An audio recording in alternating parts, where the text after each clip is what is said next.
Hi everyone, today I'm going to do a special review, maybe a contradiction, review about the sets I would not like to review in depth.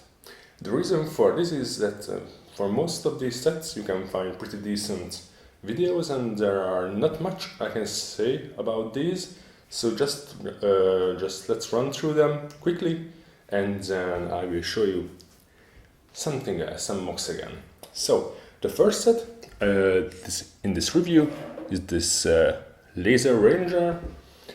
To be honest, it's a very small set, consists of normal parts. The only part that is special are these cups or trophies that were not used very often in other Futuron sets. I do not think it was used in any other Futuron set, so that's the only thing that's kind of very special about it.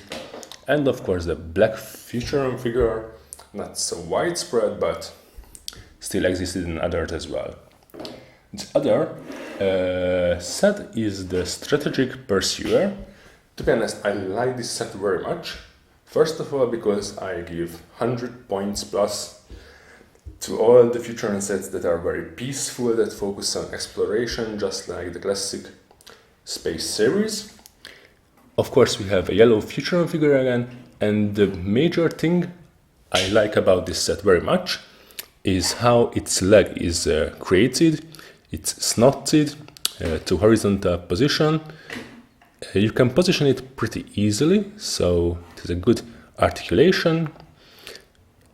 Its arms are not so complicated, but still it's a good design. So that's all about this set.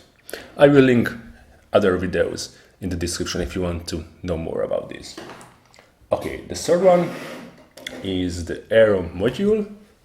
For me, what's strange about this set is even though it's in the Futuron color scheme, it doesn't look like a Futuron set itself. So if you compare classic space and Futuron, there are some building techniques, parts, the detailedness in the design that separates it from the classic space series. And this one, if it were in gray, it could easily fit into the classic space theme. One thing that's interesting about this is that it uses some blue parts to build these little robots, and we have a blue Futuron figure as well. But regarding the parts used, there is nothing special in this. Of course, this huge cockpit looks really great, but we have another set, Star Defender 200, that has this cockpit even better. I mean, you know, compared to the Aero module, now this is how a Futuron set should look like. And it's interesting because they came out exactly in the same year, 87. Still, there's a huge difference.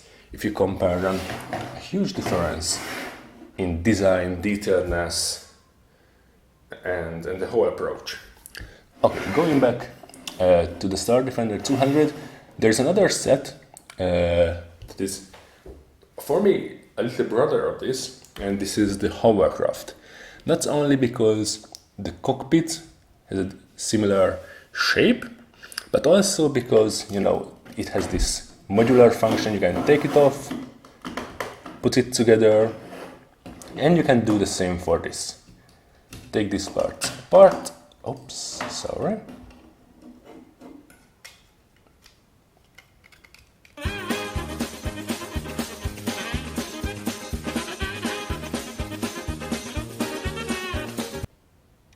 Okay, so you can put these together, and yeah, here you have something very similar. Even though these look very similar, to be honest, I think the Star Defender 200 was the major flagship of the Futuron series.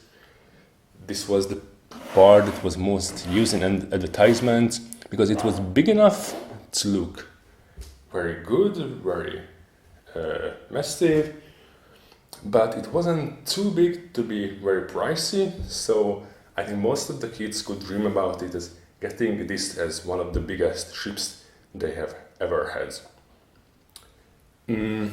Anything interesting about this sets? Of course, these panels or these cockpits, and especially this part that holds these cockpits, is very strange, not used in many sets. So that's something unique. And we have a nice vehicle in the back, but apart from the overall design of this set, it doesn't use many specialized parts, many interesting features. It's just simply perfectly built. Like, I like how much detail they have in building all these pods. They didn't spare any parts just to make it cheaper, I think. The hovercraft, well, it was released 1 year later, so this just looks like something like a downscaled version of the Star Defender 200. Okay, that's all about these sets. Say goodbye to them, and the rest of the Futuron sets will either be done in a detailed review, because I have something to say about them, or they don't have just a proper review, otherwise on YouTube, or I will do something to them. Some of them will be rebuilt a little bit or completely. Thanks for watching. Bye.